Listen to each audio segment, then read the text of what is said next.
우리가 지난 주일에 5절 말씀을 주절로 하면서 너희 관용을 모든 사람에게 알게 하라. 주께서 가까우시니라는 말씀을 함께 중심에서 나누었습니다.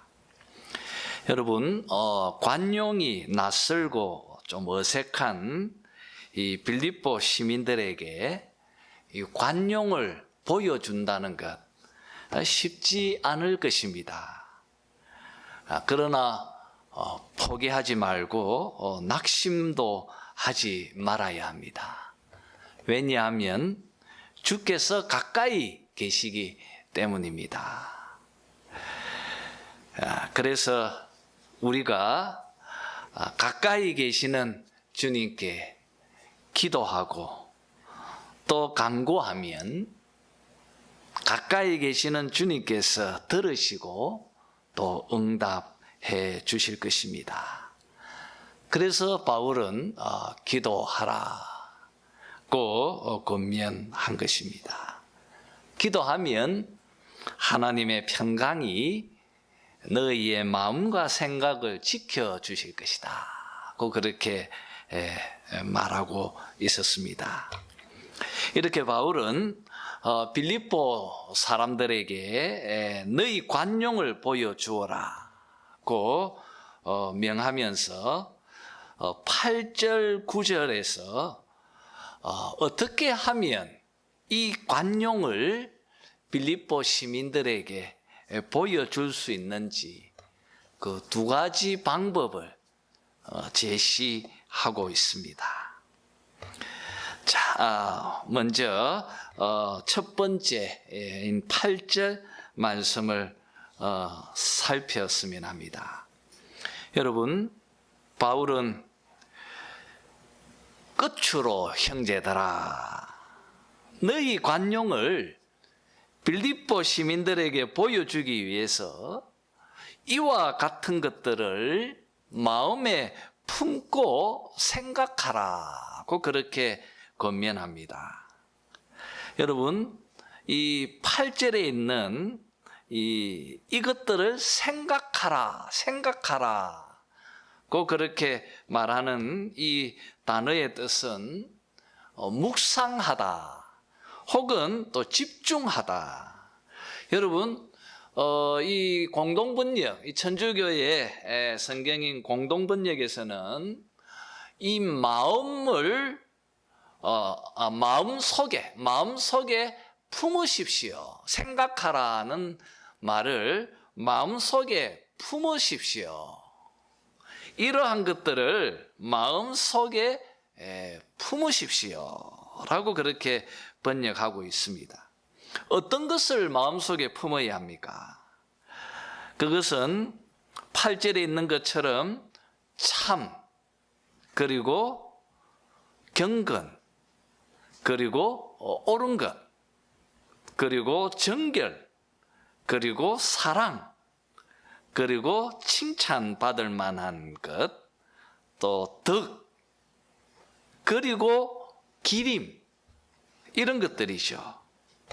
이런 것들을 마음속에 품어라. 그러면 너희들의 관용을 그 도시 사람들에게 보여줄 수 있다고 말하고 있습니다.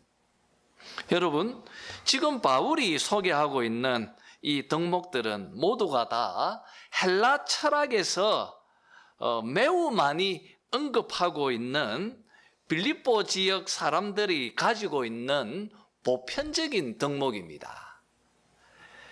그러니까 바울은 지금 헬라 철학에서 언급되어지고 있는 이런 덕목들을 8절에서 이렇게 표현하고 있는 것입니다. 무엇에든지 참되며, 무엇에든지 경건하며, 무엇에든지 옳으며, 무엇에든지 정결하며, 무엇에든지 사랑받을 만하며, 무엇에든지 이런 식으로 여러분 딱 기독교 덕목을 찝어서 참, 진리, 경건 이렇게 말하지 않고 무엇에든지 참에 관한 어떤 것이든지 간에, 무엇이든지 간에 이런 표현을 지금 쓰고 있는 것은 지금 바울이 헬라 철학, 이 헬라 문명권 속에 살고 있는 이 헬라 철학의 영향을 받고 있는 그들이 지니고 있는 보편적인 덕목들을 언급하고자 이렇게 표현을 하고 있는 것입니다.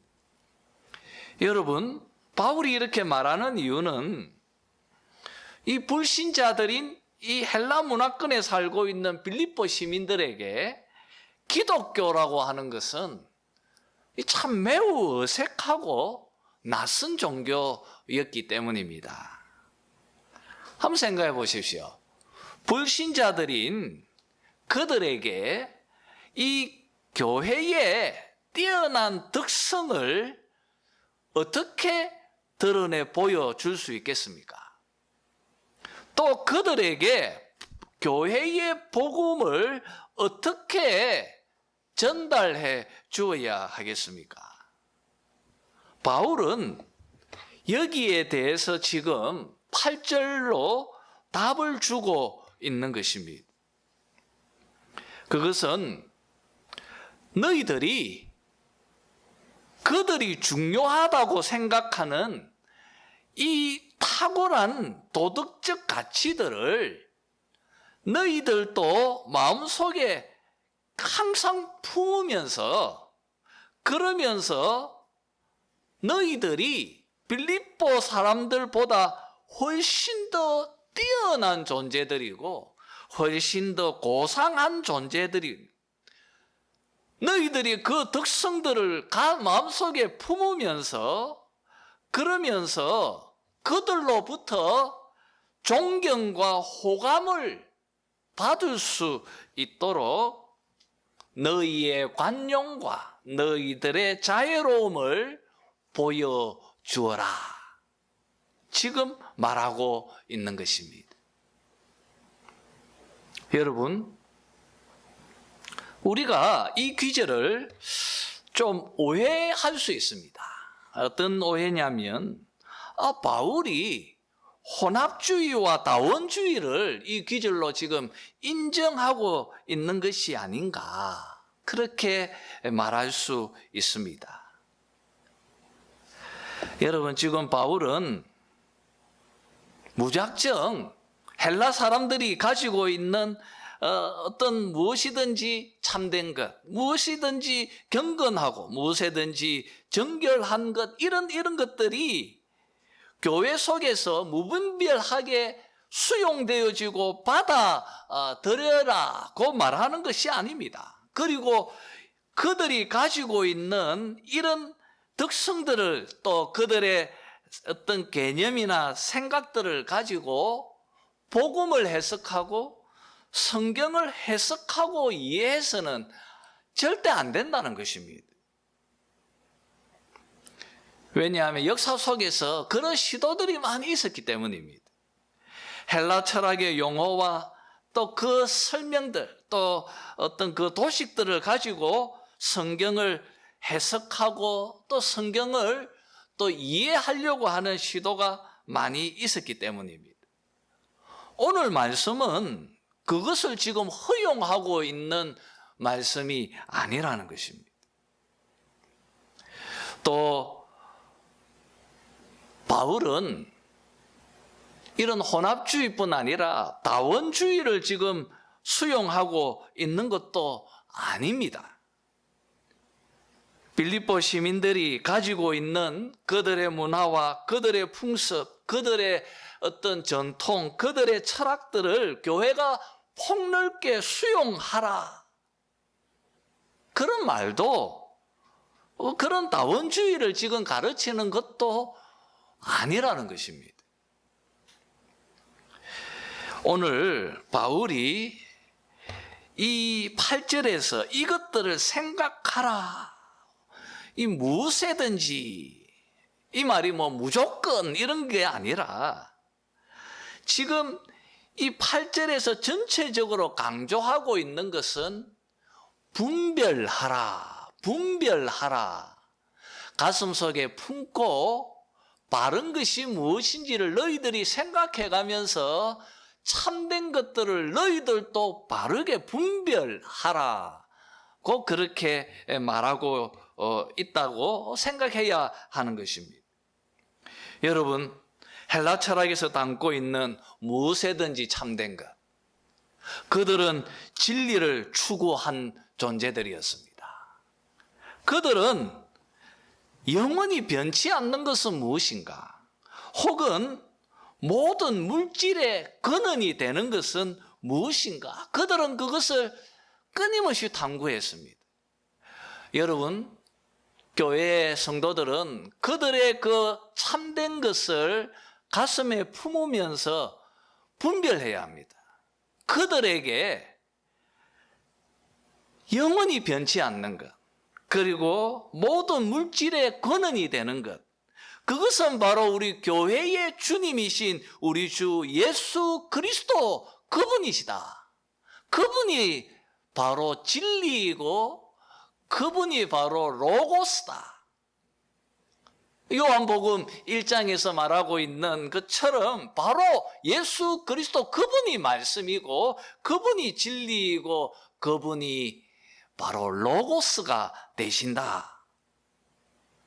여러분, 이런 것들을 분별해 가면서 복음으로 바로 그들에게 보여주어야 한다는 것입니다.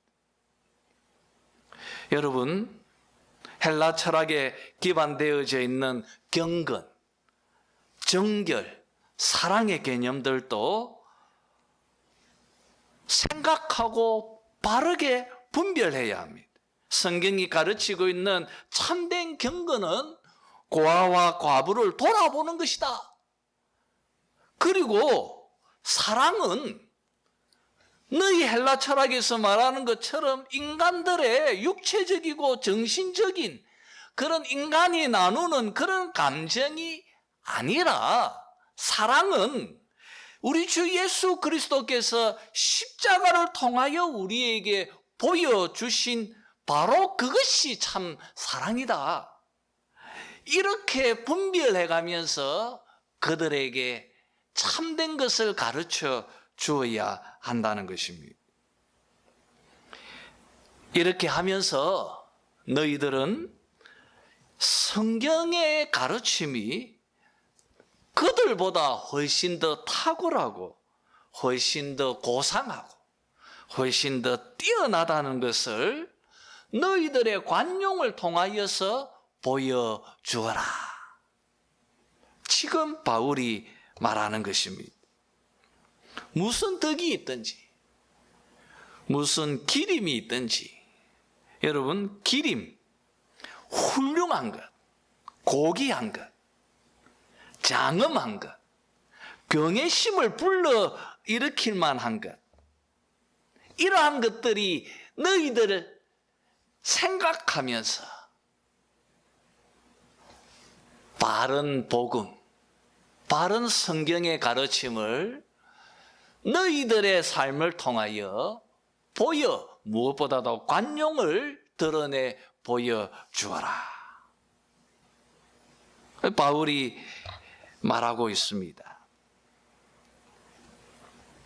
여러분, 바울은 너희들이 이러한 것들을 마음에 품으라는 말 속에, 이 생각하라는 이 말 속에 우리는 참 많은 담론들을 담고 있다는 것을 우리가 느끼게 되어집니다.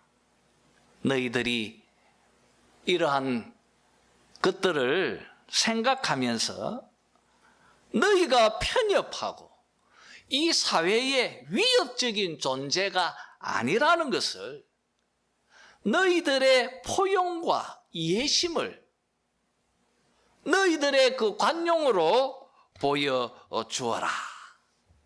지금 말하고 있습니다.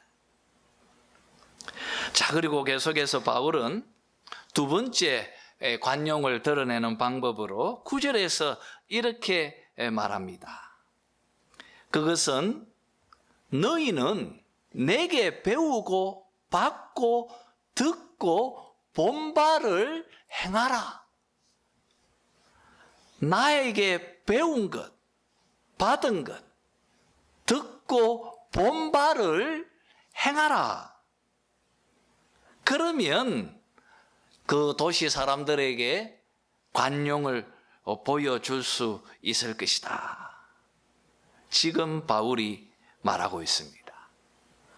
첫 번째는 생각하라. 두 번째는 행하라. 그렇게 요약할 수 있을 것입니다. 여러분, 지금 무슨 말입니까? 너희들이 빌립보에 살면서 그 속에서 그 도시의 사람들이 가지고 있는 그 세상적인 지식에 푹 빠져서 살지 말고 내가 너희들에게 가르쳐 준 참 복음, 내가 너희들에게 가르쳐 준 참된 진리, 이 하나님의 말씀을 너희들이 배운 것, 본 것, 들은 것, 이런 것들을 실천하고 행하라. 지금 말하고 있는 것입니다. 그러면 평강의 하나님이 너희와 함께 계시리라 말하고 있습니다. 너희들이 내가 너희들에게 가르쳐준 복음과 그 하나님의 말씀에 순종하면서 살면 너희와 함께하고 계시는 하나님께서 너희들로 통하여서 그 도시 사람들에게 관용을 보여줄 수 있게 하실 것이다. 지금 말하고 있습니다. 여러분, 결론적으로 바울은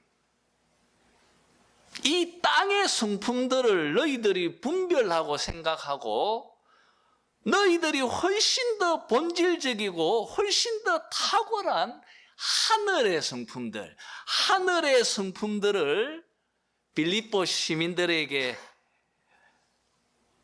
너희의 관용으로 보여주어라고 그렇게 말할 수 있을 것입니다. 자, 이렇게 바울은 관용을 보여주어라고 하는 이 권면의 말씀을 마친 후에 이제 10절에서부터 이 서신서를 기록한 중요한 이유 중 한 가지죠. 바로 2장에서 소개한 이 에바브로디도를 통하여서 빌립보 교회가 마음을 모아서 감옥에 있는 바울에게 주었던 이 도움에 감사와 그리고 또 너희들이 보낸 것을 내가 잘 받았다고 하는 이 영수증으로서의 이 서신의 마지막 내용들을 지금 정리하고 있습니다. 이런 내용으로 이제 10절에서부터 거래 분위기가 이제 전환되어지면서 서신선의 끝을 지금 매듭하고 있습니다. 먼저 10절을 보니까 바울은 이렇게 말합니다.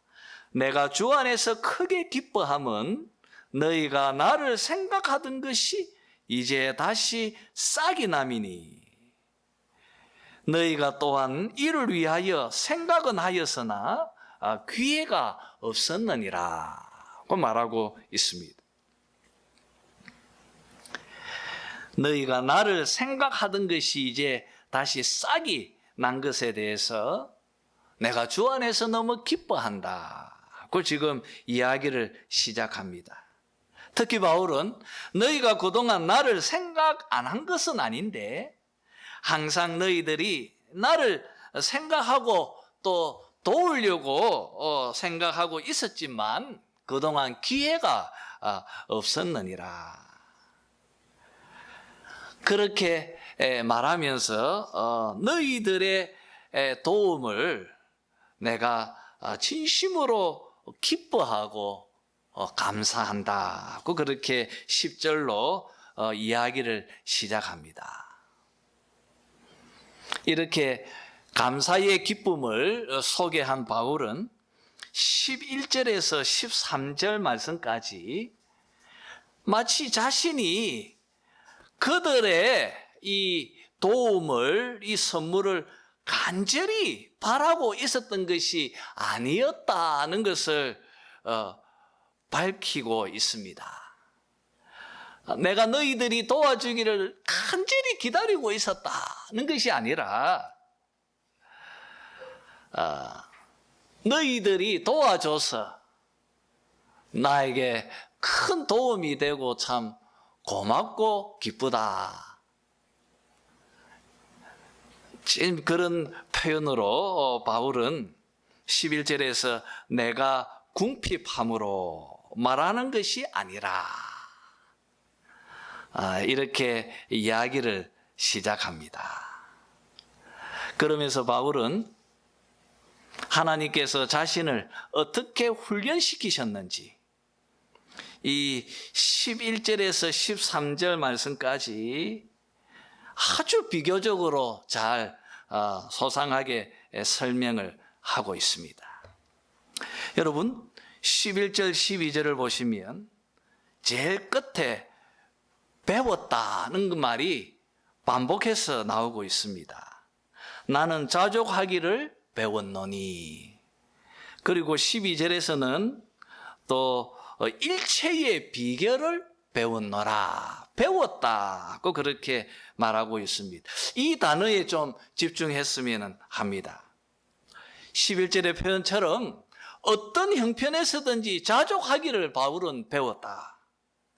그리고 바울은 12절에서 한 번 더 강조하면서 자신이 처했던 비천과 궁핍, 그리고 배고픔, 또 풍부와 배부름, 이런 형편들 속에서 자족하는 일체의 비결을 내가 배울 수 있었다고 지금 말하고 있습니다.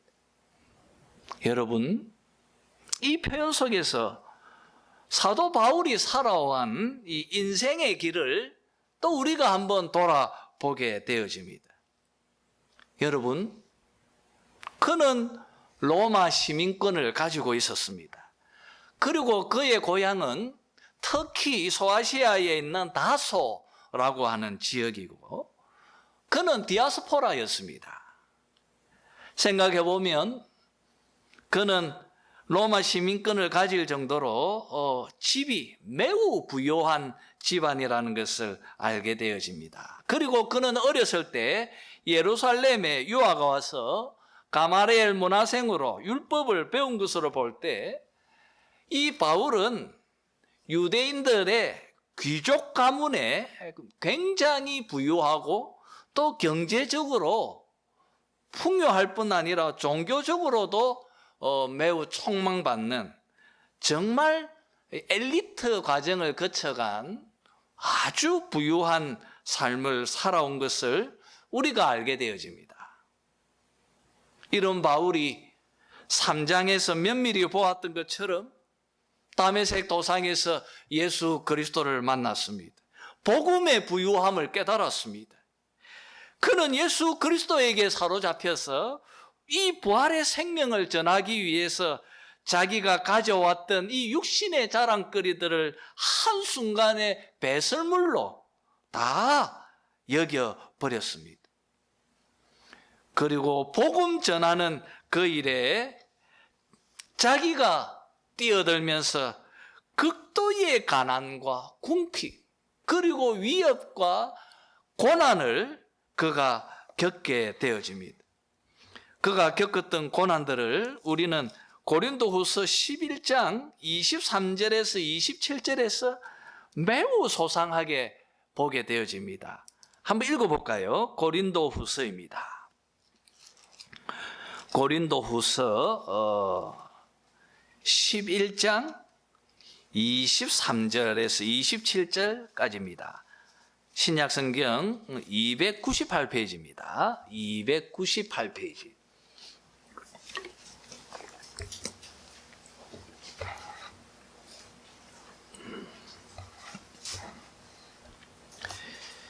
고린도후서 11장 23절에서 27절 말씀까지 한번 교독하면서 읽죠.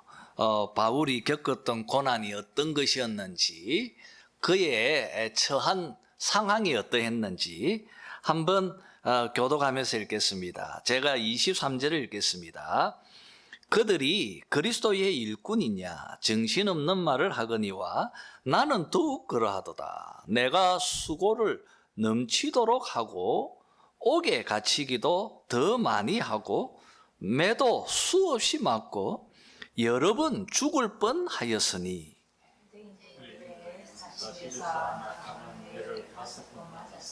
세 번 태장으로 맞고 한 번 돌로 맞고 세 번 파선하고 일주야를 깊은 바다에서 지냈으며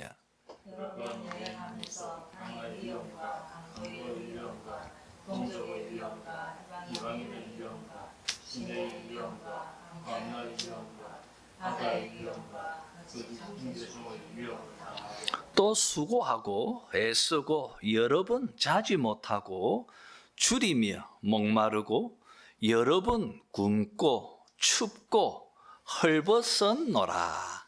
아멘. 여기까지. 여러분, 지금 바울의 이 고백처럼 이 고난은 바울 혼자만의 고난이 아니었습니다. 그 당시 복음에 수종들었던 사도들도 다 이렇게 살았습니다. 사도들뿐 아니라 또 그 당시 복음을 믿은 대부분의 성도들의 삶을 지금 바울이 대변하고 있습니다.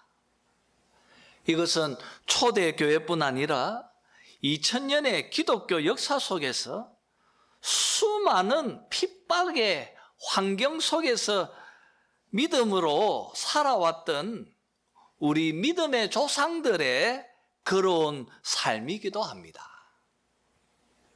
그리고 지금 북한에서 지하교회에서 함께 예배드리며 믿음의 길을 걸어가고 있는 그 북한 성도들의 삶도 이와 별반 다르질 않습니다.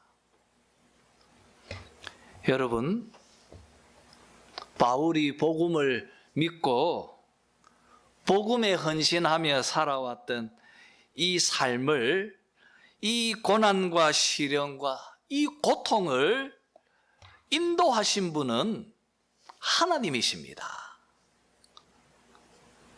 하나님께서 왜 이렇게 이끄셨습니까?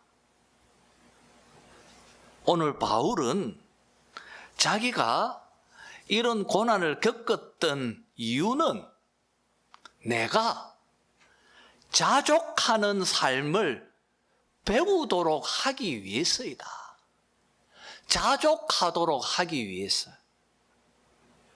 그리고 어떤 환경 속에서 견디고 인내하도록, 그래서 그 속에서 자족하는 것을 배우도록 하기 위해서 하나님께서 이런 시련을 나에게 주셨다.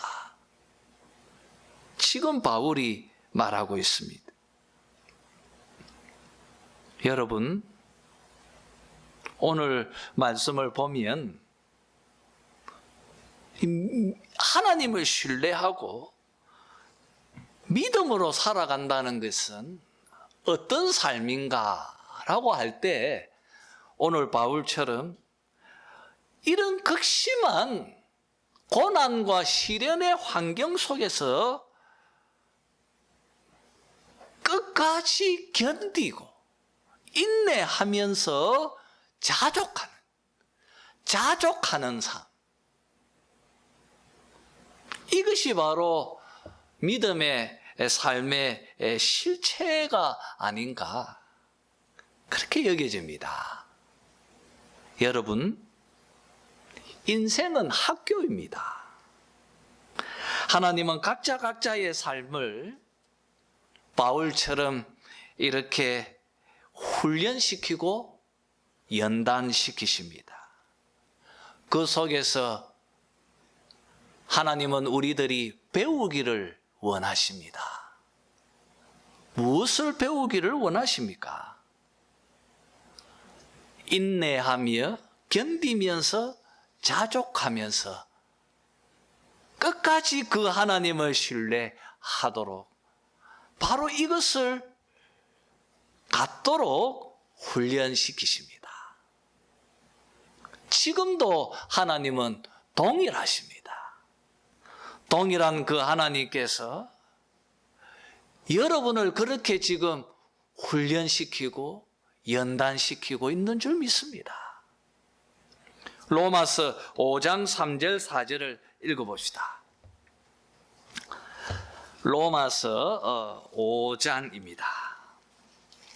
로마서 5장 3절 4절. 참 우리 지난주에 읽었던 야고보 선생님의 그 1장 말씀과 동일합니다. 한번 읽어보죠. 로마서 5장 3절 4절입니다. 다 같이 읽겠습니다. 시작. 다만 이뿐 아니라 우리가 환난 중에도 즐거워하나니 이는 환난은 인내를, 인내는 연단을, 연단은 소망을 이루는 줄 알미로다. 환난은 인내를, 인내는 연단을, 연단은 소망을 이루는 줄 알미라. 그래서 환난 중에 즐거워하나니. 바울이 말하고 있습니다. 여러분, 바로 이 소망의 믿음을 갖기 위해서 하나님은 지금도 열심히 우리 속에서 이 인생이라는 학교 속에서 일하고 계십니다. 여러분, 제일 힘든 학교, 인생이라는 학교가 아닌가 싶습니다. 왜냐하면 인생은 끊임없이 많은 문제들이 일어나기 때문입니다. 욥기서 5장 7절을 보면 이런 말씀이 있어요. 인생은 고난을 위하여 났나니 불티가 위로 나름 같으니라.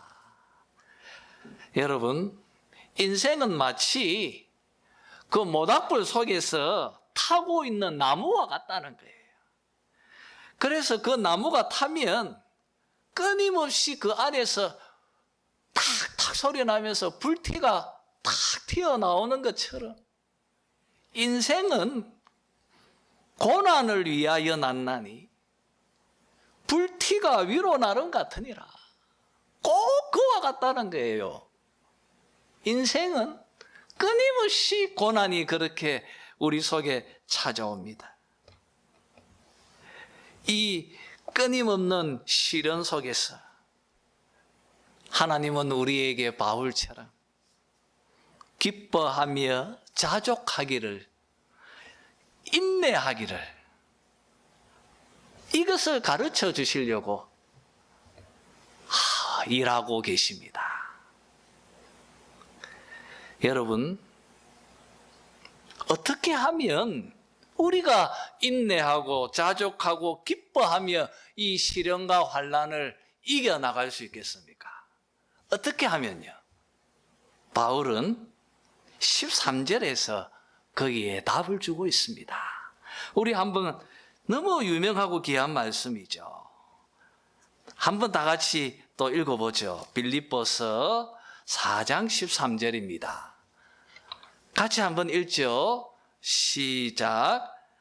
내게 능력 주시는 자 안에서 내가 모든 것을 할 수 있느니라.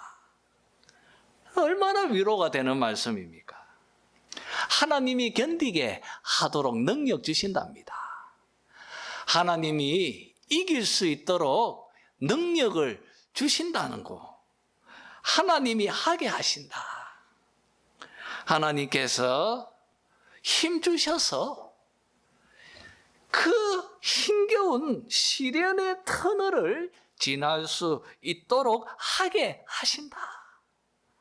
모든 것을 할 수 있느니라. 여러분, 오늘 바울의 이 말씀을 굳게 믿음으로 붙잡으시면서 그 하나님 붙들고 인내하고 견디면서 자족하는 삶을 살아가시기를 바랍니다. 마지막으로 여러분, 이 13절 말씀이 교회 속에서 좀 너무나 잘못 적용되어지고 또 이상한 신학으로 교회를 어지럽히고 있는 것을 봅니다. 그것을 한번 짚고 우리가 말씀을 마쳤으면 합니다. 여러분, 요엘 오스틴이라고 하는 이 긍정의 신학이라고 하는, 지금 교회 속에서 아주 깊이 자리 잡고 있는 이 세속 신학입니다. 이분은 이렇게 말합니다. 성령 충만하다는 것은 우리 속에 있는 부정적인 생각을 제거하고 항상 긍정적으로 생각하고 말하게 하는 것이다. 이렇게 규정합니다. 그래서 이들은 믿음이라는 것의 그 실체는 긍정적인 마음이고 생각이다. 그렇게 정의합니다. 여러분, 이것은 인문학이고 심리학이에요. 이건 심리학입니다. 심리학에 근거한 이 긍정의 신학에 아마 이 구절이 13절이 핵심 구절로 인용이 되어집니다. 여러분, 바울이 이것을 가르치려고 오늘 이 말씀을 주신 것이 아니지 않습니까? 여러분, 정말 긍정의 마음이 믿음이겠습니까? 정말 긍정의 마음을 가지면 모든 걸 다 할 수 있습니까? 또 이 기절을 또 확장해서 또 믿기만 하면 모든 것이 다 이루어진다고 또 가르치는 사람들도 있습니다. 질병도 물질도 행복도 믿기만 하면 하나님이 다 이루게 해주신다고 말하는 사람들도 있습니다. 여러분, 이런 가르침은 13절 말씀을 오용하고 잘못 적용하고 있는 것입니다. 믿음은 우리의 심리 상태를 지칭하는 것이 아닙니다. 성경은 어디에도 그렇게 말하지 않습니다. 긍정이 믿음이라고 말하는 것, 성경 어디에도 없습니다. 우리가 바라고 원하는 것을 믿기만 하면 다 주신다고 하나님이 말씀하신 적도 없습니다. 성경을 문맥 속에서 바로 해석하고 적용해야 할 것입니다. 오늘 13절 말씀은 우리가 앞에서 보았던 것처럼 예수 그리스도를 위한 삶이 이렇게 고단하고 힘겹고 극심한 시련 속에서 사는 것이다. 그러나 그 속에서 하나님께서 우리로 하여금 견디게 하시고 자족하고 기뻐하게 하신다는 확신을 주기 위한 말씀이지 않습니까? 이게 여러분 그 어떤 다른 것들로 설명해서는 안 될 것입니다. 사랑하는 성도 여러분, 여러분의 관용을 이 세상 사람들에게 보여주시기를 바랍니다. 그리고 무엇보다도 자족하기를 배워가는, 날마다 그리스도를 닮아가는 그런 변화의 삶을 살아가는 여러분들이 다 되시기를 주님의 이름으로 축원합니다.